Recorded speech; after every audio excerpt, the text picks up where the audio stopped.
Então, muito boa tarde. Esta vai ser uma primeira conversa da MAPA Associação Cultural com alguns dos seus convidados.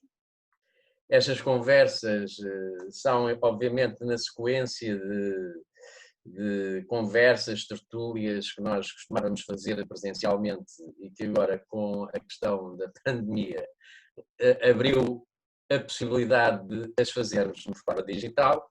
Hoje a nossa convidada é a escritora Maria João Carrilho, que é uma amiga nossa já há muito tempo, e que nós decidimos convidar para esta primeira conversa. Vai iniciar, digamos, vai estrear este formato de uma espécie de entrevista, e nós convidámos-la um pouco para falar sobre a obra dela, nomeadamente sobre o seu primeiro livro, que foi publicado há 9 anos, em 2011.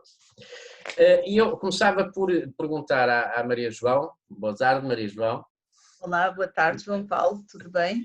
Tudo bem. Eu gostaria de perguntar à Maria João quando e como é que um escritor sente que passou a fase de gostar daquilo que escreve, enfim, de gostar de escrever, para a fase em que começa a olhar para aquilo que escreve como realmente uma obra literária que pode chegar a ter leitores exteriores.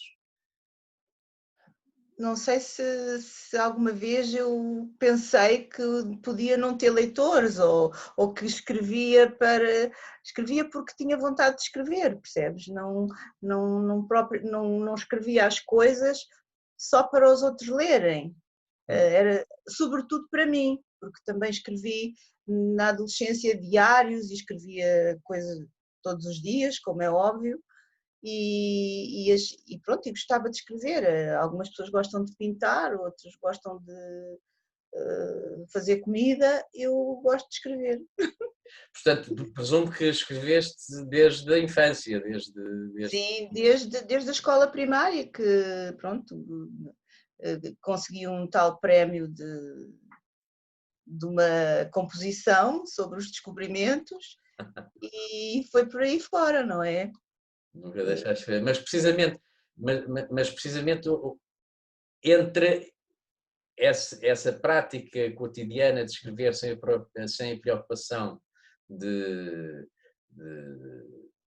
ter leitores, portanto, quando se escreve só para si, e aquele momento em que sentes que aquilo que escreves pode ser uma obra que pode ser lançada para outros usufruírem, quando é que sentiste isso? Se é que alguma vez sentiste isso, não é? Ou te fizeram sentir isso?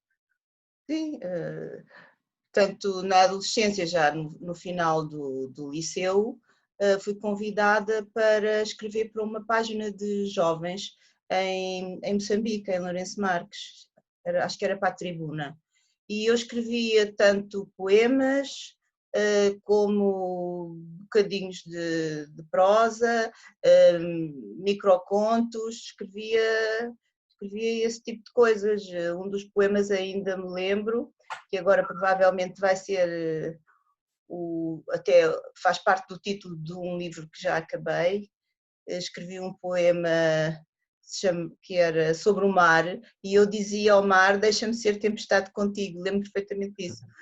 E pronto, e foi por aí. Depois na faculdade nós éramos obrigados a ler aquilo que tínhamos mesmo que ler, não é? Fiz filologia germânica, portanto fiz literatura, inglês, alemã e também portuguesa. Fui aluna também do Prado Coelho Filho e do pai também.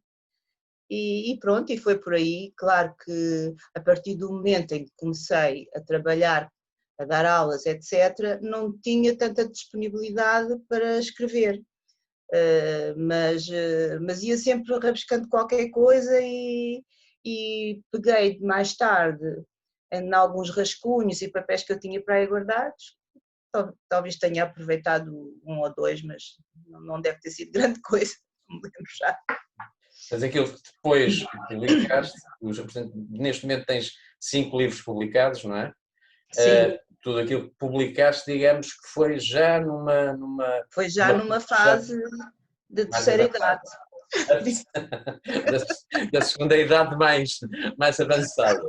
Sim, sim, exatamente, foi nessa fase, porque pronto, a minha disponibilidade é total hoje em dia e enquanto estava a trabalhar, a dar aulas, não era muito possível, não era muito possível. Eu lembro-me que de ter ido ao lançamento, de facto, deste livro, que É se chama verdade, Bem Cedo da Noite, não é? Bem na Cedo noite. da Noite, que é um livro que contém um conto, basicamente um conto, que se divide, digamos, em noite e dia, vai alternando o dia e a noite, com uma narrativa muito interessante, e é um conto que se concentra basicamente numa personagem que é uma personagem muito intensa, muito densa, que é uma personagem que tem algumas características que a diferenciam, digamos, da normalidade do ambiente descrito no conto e até também da normalidade, da nossa normalidade de leitores. É engraçado que logo no início tu pões o médico que traz ao mundo, dizes qualquer coisa A como escusadita, não é? exato, filha tardia, a irmã que já ninguém esperava, ou nas palavras do médico de olhar preocupado, detendo-se nas mãozitas da recém-nascida. A escusadita, veremos, veremos. Portanto, aqui já, digamos, num registro de uma profecia não muito agradável. E, portanto, esta personagem, o que eu gostava de te perguntar era o seguinte: esta personagem é fruto exclusivo da tua imaginação literária, criativa, ou é baseada, digamos, numa personagem pré-existente que observaste e que obviamente depois trabalhaste literariamente? Sim, eu acho que devem ter sido as duas coisas, porque eu lembro-me de ter convivido, não sei se foi quando dei aulas, com pessoas com trissomia 21. Sim, com o síndrome de E Down. tenho a impressão que cheguei até a encontrar lá no Alentejo, a encontrar, mas não falar nem nada, só a ver uma miudinha que era assim. Uhum, E talvez tenha sido essa a inspiração. uhum. E que a partir daí A partir daí, sim. ok. A, a tua forma de narrar, a tua forma de narrar é uma forma um bocadinho disfarçada, não é? É aquilo que eu chamo uma narrativa que está sempre escondida, está sempre um bocadinho mais a sugerir do que a contar. Essa narrativa que sugere mais do que conta, que tem uma forma de contar a realidade através de sugestões apenas e que exige do leitor, não do espectador, mas do leitor, exige do leitor uma atenção bastante concentrada para compreender de facto aquilo que está a acontecer. Inclusivamente, este conto tem um desfecho que é sugerido, e aliás é um desfecho que eu não vou contar, obviamente, para que as pessoas tenham a oportunidade de aceder a este livro interessantíssimo e lê-lo bem cedo na noite. Mas o próprio desfecho do conto é um desfecho sugerido. Somos nós que temos que adivinhar quase o que é que aconteceu, temos pelo menos que interpretar apenas em 2 ou 3 palavras, não é? Há ali 2 ou 3 palavras que são as chaves para nós percebermos. O que eu gostava de saber é se essa forma de contar é previamente pensada ou se é intuitiva e vai saindo à medida que vai sendo escrito o livro. É muito mais intuitiva que pensada. Embora, quer dizer, vão-se escrevendo as coisas e descobrindo ações que depois podemos achar que voltamos atrás ou que deitamos fora, porque quando se imagina um conto destes ou de outro, há sempre muito lixo também, não é? E então a pessoa vai escrevendo numa espécie de impulso e vão saindo as coisas e vamos tendo imagens mentais e vamos descrevendo e vamos imaginando como é que determinada personagem reagiria e porquê, e portanto depois quando decidimos que o conto acaba de uma determinada maneira, pronto, deitamos fora o que não presta. É assim. E eu quase que me atreveria a adivinhar que o trabalho depois de raspar os restos, não é? Daquilo que não queres que fique, é quase tão trabalhoso como o trabalho que tiveste em construir a obra. É muito trabalhoso ser capaz de decidir isto aqui está a mais porque já está não sei onde, essa é a ideia, não é? Portanto, o leitor não é suficientemente inteligente para não ter de ouvir ou de ler 2 ou 3 vezes aquilo que já está dito, mas também posso achar que há uma coisa qualquer que é necessário ser lida mais do que uma vez. Uhum. E esse trabalho de cortar, e também imagino que às vezes custe. Custa, às vezes custa, sim. Não é? É verdade. Mas pronto, a bem do leitor não se pode estar aí a insistir em coisas que já estão escritas, porque eu acho que o papel do leitor é também, de certo modo, adivinhar aquilo que se terá passado e que não está escrito. Sim. Não é? Portanto, isso faz com que o leitor tenha uma imaginação para lá daquilo que está escrito. Sim. E claro, cada leitor é livre de imaginar o que lhe apetecer. É um bocadinho isso, é um bocadinho nessa perspectiva que eu falava numa narrativa escondida, numa forma de contar disfarçada, não é? Em que está a contar em que o autor está, obviamente, a contar com uma grande participação do leitor, não é? Sim, exatamente. E acho que essa é daquilo que eu conheço dos livros que li teus, acho que é uma das tuas características mais marcantes, é contares com a imaginação do leitor e a participação do leitor na fruição da obra. Sim, porque isso é fundamental, porque senão o leitor só lia uma história e pronto, está bem, tchau.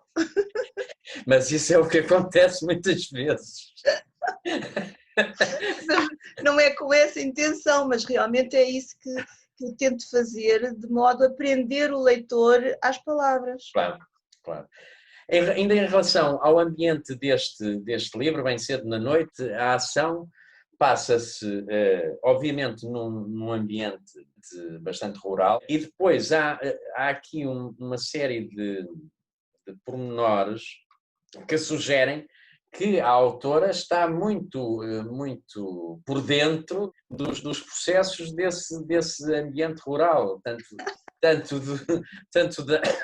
do vocabulário como do dia-a-dia da ruralidade.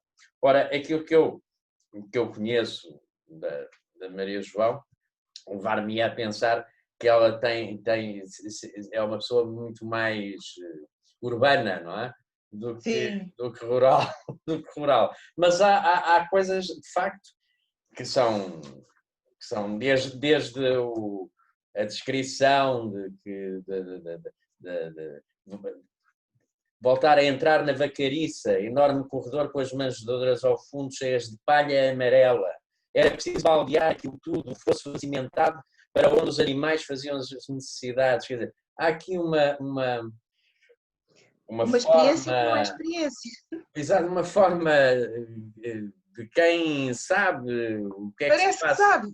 ou parece que sabe, não é? É um fingidor, não é? Exato. E, por exemplo, numa outra altura em que a personagem está com a avó, que tratava dela, a desempatar os canais da rega e concha à picota, cuidado que não empape, prevenia a avó. Ora, há aqui todo um conhecimento aparente da ruralidade, da realidade rural, que eu gostava de saber onde é que vem este conhecimento pormenorizado. É de investigares ou é de passares tempo a observar as realidades nesses ambientes? É capaz de ser as duas coisas, mas também a investigação é muito importante, porque há aqui termos que eu pura e simplesmente não conhecia de todo, não é? E então vou aos dicionários, comparo as coisas e não sei, sinceramente nesta narrativa não me lembro de ter andado à procura de empatar ou disto ou daquilo, mas não sei, acho que há coisas que parecem uma espécie de magia, estás a perceber? Uhum. E Mas, vêm ter comigo e eu não sei porquê. Portanto, mas neste caso não houve qualquer tipo de investigação específica para escreveres este livro. Não, não. A investigação é a minha amizade com a velhota lá do lado e A os velhota filhos lá do lado em... a quem a casa tinha pertencido. Ok, porque Portanto, eu liguei a senhora, na minha cabeça, a estas coisas todas. estás-te a referir a uma casa que existe no Alentejo, Sim, onde este livro foi escrito.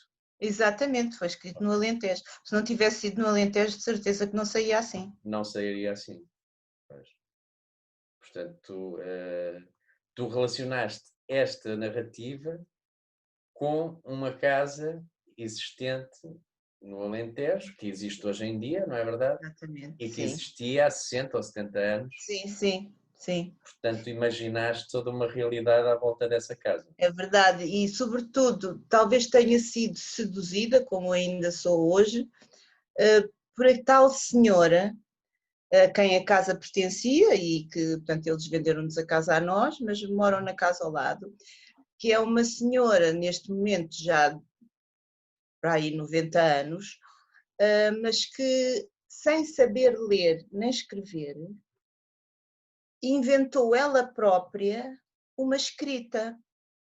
Portanto, é uma senhora que eu acho que não existe, mas existe. E ela inventou, ela os números de telefone, ela não andou na escola, não fez a primária, não fez nada, mas ela consegue explicar às pessoas aquilo tudo e é capaz de apontar até. E faz versos, é verdade, faz versos. Eu já publiquei um verso dela que ela só sabe, oral, é só pela oralidade, não é? Mas que até já publiquei num blog qualquer dos meus. Portanto essa ruralidade, basicamente, deste livro, explica-se um pouco pelo ambiente em que ele foi escrito. Sim. É isso. Completamente, porque eu não fazia ideia, quer dizer, assim foi muito mais. Pronto, se eu estivesse aqui agora, não fazia este livro, não era capaz. Ok. Ora bem, e precisamente depois de escrito, de editado e vendido este Bem Cedo na Noite, este conto, continuaste a escrever Sim, e passado uns tempos, editaste então um conjunto de novelas a que chamaste novelas suburbanas. Novelas Suburbanas e Sim, em que é está esse título. também Também está inserido contido isto com outro título. É uma batota, não é? Mas, Não é uma batota, é uma forma de recuperar um texto. aqui. Chama-se Concha, pois. Exato. Portanto, que é o nome Da miudinha. da miudinha, da personagem. Portanto, nesses 3 anos que mediaram entre a edição deste livro e as novelas suburbanas, presumo que foi durante esse tempo que te dedicaste à escrita dos outros contos das novelas suburbanas, ou já existiam esses textos? Se queres que te diga, alguns já deviam existir. Alguns já deviam existir. Não fiz de propósito, mas já não consigo lembrar-me quais eram os que já existiam, talvez no blog ou assim, mas também eu não costumava pôr contos no blog. Porque digamos, para que as pessoas que vão assistir a esta nossa conversa se possam situar, o Bem Cedo na Noite foi editado em 2011. Sim. E as novelas suburbanas 2014, em não foi? 2014. E sobre as novelas suburbanas iremos falar numa conversa daqui a mais uns tempos, porque estas conversas não podem ser muito longas, Sim. por razões técnicas, e vamos ter com certeza o prazer de ter aqui junto connosco mais vezes, e iremos então falar de outros livros teus que têm vindo a fazer parte de um conjunto de livros que vale a pena divulgar e, sobretudo, vale a pena ler. Portanto, eu, digamos que terminaria esta conversa fazendo uma forcinha às pessoas que nos estão a ver e que ainda não tiveram a oportunidade de encontrar este livro, procurem-no. Este livro pode ser encontrado aonde? Eu acho que é só por correspondência, este. Este. É uma editora do Porto. Corpus, é isso, Corpus Editora. Se calhar existe, se forem à net, se calhar eles mandam. Eu não tenho mais. Okay. Tu não tens mais. Não. Também são capazes de estar. Mas de qualquer forma, este conto está republicado nas só com novelas outro suburbanas. título. Sim. E portanto, Exato. quem tiver curiosidade para responder a este meu incentivo. Pois, as novelas suburbanas são do Sítio do Livro, não é? Sim. É. E eu não queria acabar isto, esta conversa, que é acerca deste livro, sim senhor, mas não queria acabar esta conversa sem te perguntar o que é que neste momento estás a escrever. Neste momento tenho já acabado uma novela e comecei ontem a escrever uma outra para juntar as duas. Percebes? Sim. Mas pronto, é isso que estou a fazer. Portanto, uma está acabada, mas acho que se calhar merecia que tivesse uma outra que eu agora estou a inventar. Uma outra ao lado. Inventar. Okay. Então ficamos à espera dessa irmã gêmea da novela. Vamos lá ver. Pronto, porque isto são narrativas relativamente curtas e, portanto, são novelas em princípio, mas quero ver se faço uma outra, por causa das páginas, porque as pessoas também não estão para estar a comprar livros com 20 páginas. Às vezes vale mais 20 páginas. 20 páginas, às vezes 20 páginas boas e bem escritas, valem mais do que 300 que são negativas. Para esses não me convidem, esse dos 300 não, Exato. Só na loja dos 300. Olha, Maria João, eu gostei imenso de estar agora aqui a conversar contigo também desta forma informal. Vamos repetir com certeza mais conversas destas e pronto, eu espero que as pessoas que nos estejam a ver ou tenham tido também tanto prazer em ver esta gravação como eu tive de estar a conversar contigo. Espero que sim. Olha, pronto, falta-me agradecer a tua lembrança, a vossa lembrança da mapa. Vamos contando com outro dia qualquer, não é? Okay. Também podes fazer uma musiquinha. a acompanhar estas cenas. As musiquinhas têm que ser noutros contextos. É mesmo só para conversar. Está bem. Ok. Ok. Olha, Pronto, gostei obrigada. muito. Um beijinho então e até à próxima. Beijinho. Ok, obrigadíssima. Tchau. Tchau.